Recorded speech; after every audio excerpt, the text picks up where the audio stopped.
So is your diet triggering your chronic condition or your chronic pain or your chronic fatigue? So the answer to that is yeah, for sure. Absolutely. There is no question about it. Any of those things that you are experiencing and you're not figuring out what is the right diet for you first before you try any of the billions of supplements that people are taking out there. Anybody who doesn't think diet is a part of that is never going to get well. I mean, I don't think I could say it any more succinctly than that.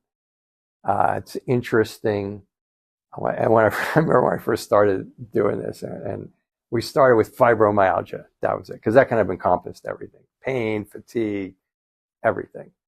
And I just remember my first patients, and I said, well, you're not going to be eating gluten, and you're going to have to stop drinking alcohol. Not everybody has to stop drinking alcohol, so don't start throwing things at me. But you're going to have to, and the lady's like, I'm going to stop drinking my martinis. Now I know it's kind of like not food, but it's kind of in the same similar swimming pool there. And then the husbands are like, well, what's gluten? And I'm like, well, it's pasta, it's bread. They literally looked at me and go, that's not happening. He literally grabbed their hand, he pulled her out of a chair, and they walked out of my exam room. I was like, okay, maybe I need to go about this a different way. But the reality is more than back then. God knows how many years ago that was. Food is a baseline for so much of this, and it varies. As I'm saying this, I'm thinking about a million different things because it varies from case to case. Like chronic fatigue. If you have chronic fatigue, there are just a lot of things that are related to that are not food related. However, food sensitivities can be a big player in chronic fatigue. Food sensitivities alone will cause inflammation. They'll cause blood sugar swings. When your blood sugar drops, you get fatigued. If you have blood sugar that's going up and down like this, or you have diabetes, those things are going to be affected by food, okay? And those are going to create fatigue. But on a wider level, a lot of what's happening out there today is that we're stressed.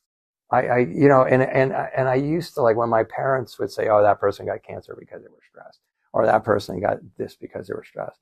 I used to think that was really mean. I was like, you're mean. Why are you like saying stuff like that? But you know what? They were largely correct. And my dad knew what stress was. He was in World War II and he had PTSD and he had all kinds of things. He said, it's my stress. And I thought, but he was right.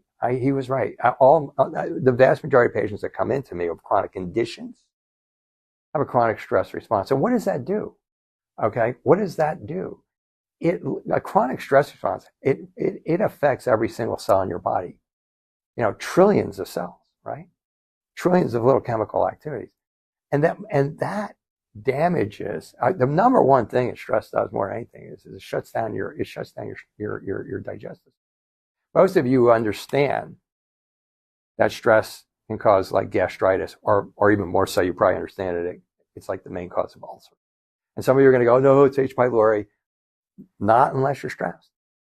Not unless you're stressed, because then 95% of the population in the world is thought to have H. pylori, but it doesn't express itself until you become compromised. And then we're thinking compromise. Where does it sit? It sits in your stomach. You get stress responses.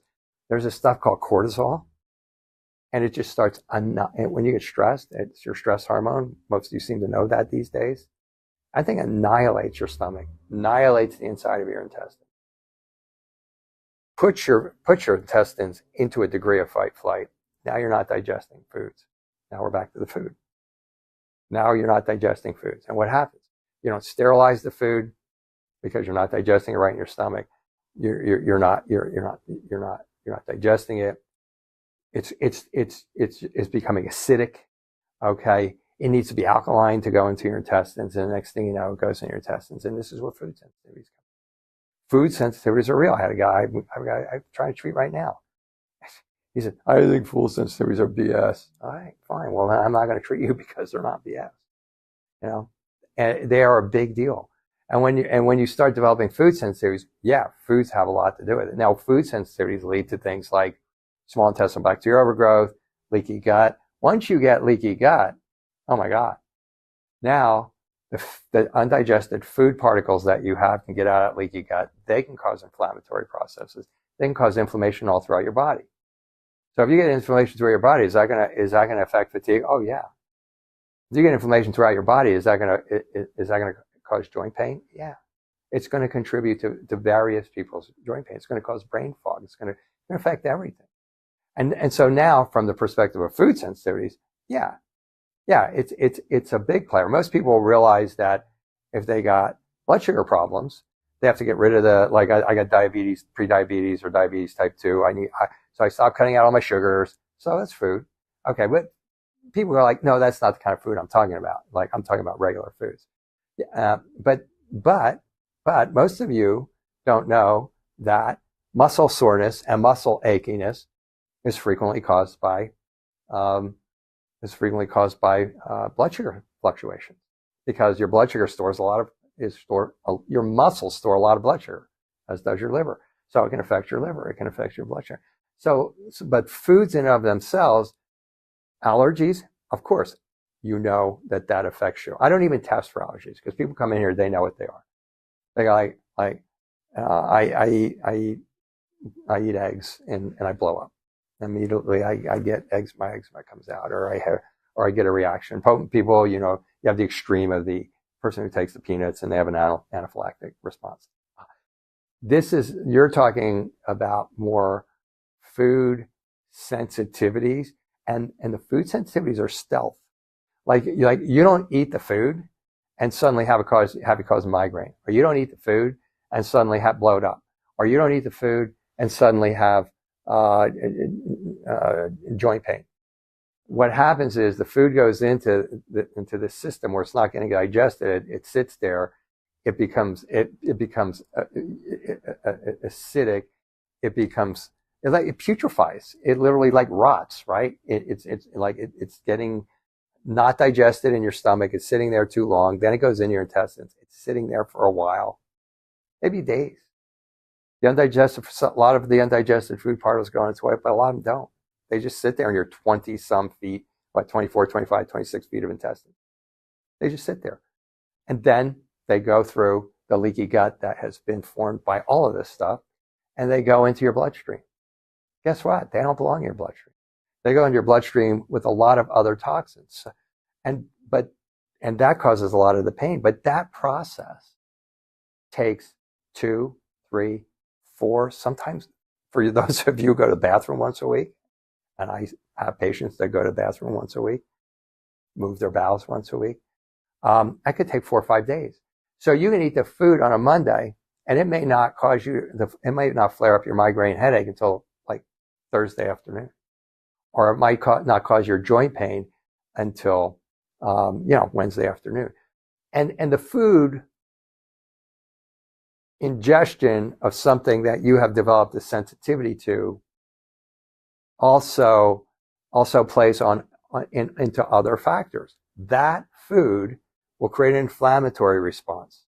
That inflammatory response will cause your adrenal glands to put out something called cortisol. That will cause your blood sugar to go up and down. That'll cause fatigue. That'll cause chronic pain. That'll cause other chronic conditions. And that can happen for 5 or 10 years before anybody goes, oh, you know what, you're pre-diabetic. So now you're getting numbness and tingling in your feet at night, and you're getting lightheaded.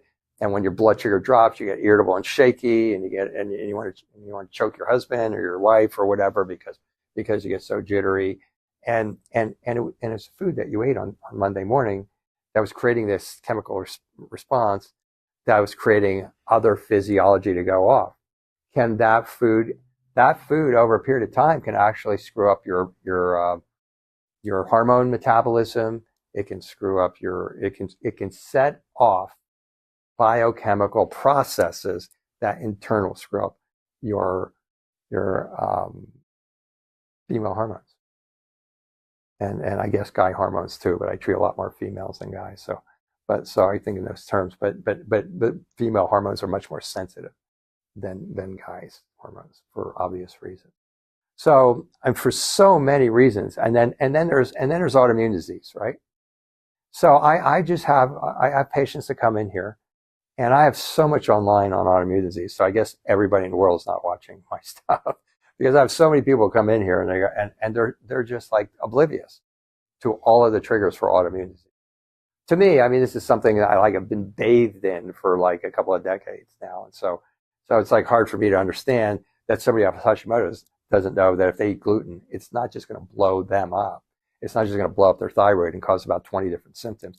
It's going to blow up maybe their cerebellum and cause them to be dizziness, vertigo, and balance. Maybe they have celiac and they don't know it, so now they're going to have chronic diarrhea.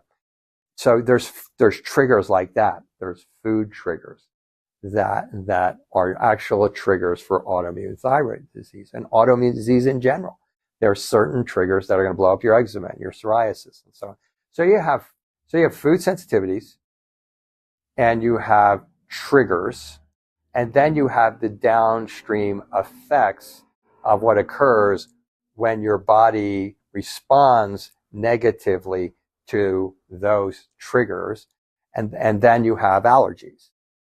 Allergies, which actually, again, the peanut allergy, everybody's familiar with that. Then you have those types.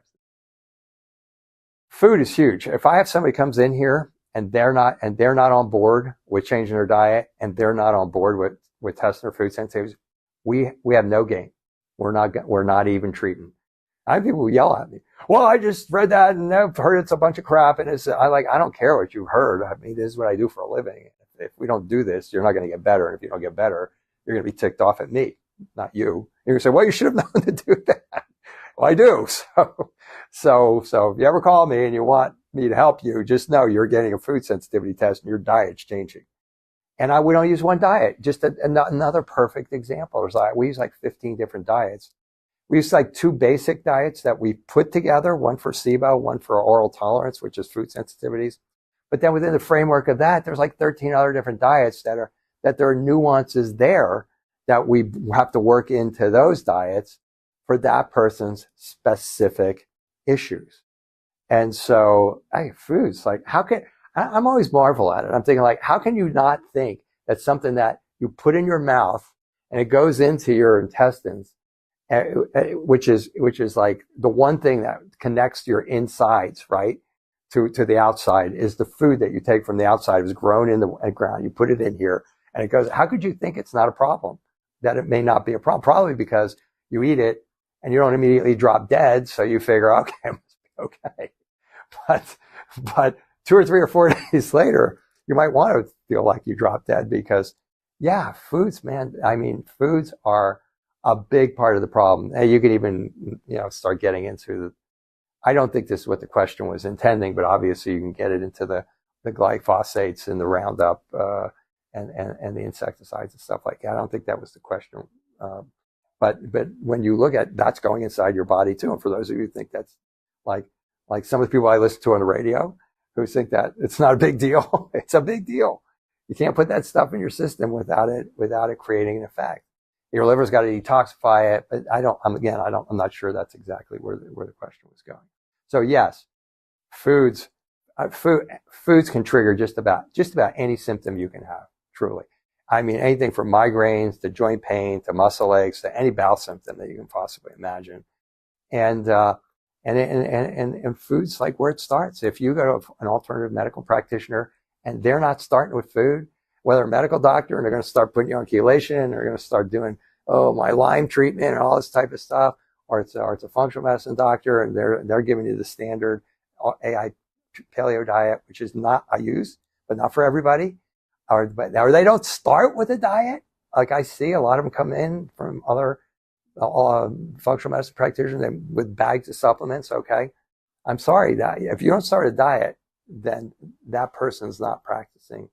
They don't have a knowledge of chronic conditions and chronic pain and chronic fatigue, the way they should have. So yes, food is a huge factor in creating chronic pain, chronic fatigue, and chronic conditions.